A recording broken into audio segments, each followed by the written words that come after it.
Et je cite Éphésiens 1,4 pour enfoncer le clou, pardonnez-moi, mais où il nous dit au verset 4, selon qu'il nous a élus en lui, avant la disruption du monde, pour que nous fussions saints et irréprochables devant lui en amour. Donc on comprend bien que là nous avons un rôle passif. C'est Dieu qui nous a élus en lui bien avant notre naissance, vraiment des milliers d'années avant notre naissance, pour que nous fussions saints et irréprochables devant lui en amour. Il n'est pas en train de dire que c'est à nous de devenir saints et irréprochables de nous-mêmes, mais que c'est finalement son élection, sa grâce, l'immensité des richesses de sa grâce qui finalement vont nous rendre saints et irréprochables en lui.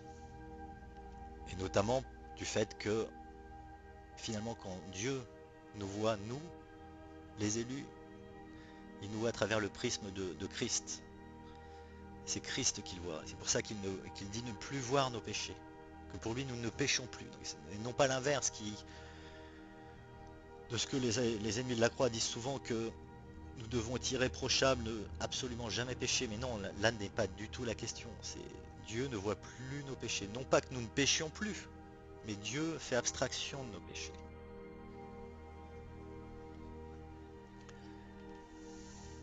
Quant aux autres, tous ceux qui ne saisissent pas tout ce que je peux dire ici,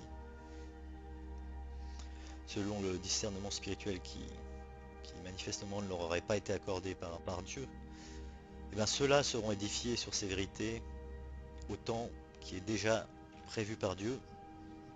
Et ce n'est pas à nous finalement d'en décider, de nous acharner à d'essayer de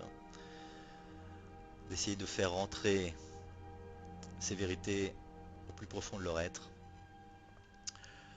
À un moment, il ne faut pas s'obstiner. Comme le disait Saint Paul, passer un certain moment, il faut passer à autre chose. Et donc ces personnes parviendront plus tard à cette réalisation, peut-être bien plus tard. Pour une grande majorité d'entre eux, on n'en sait fichtre rien. Et cela vaut aussi pour ceux qui sont déjà morts et qui n'avaient, pour la plupart d'entre eux, on peut l'imaginer, pas du tout saisi cet évangile du salut comme je viens de vous l'annoncer.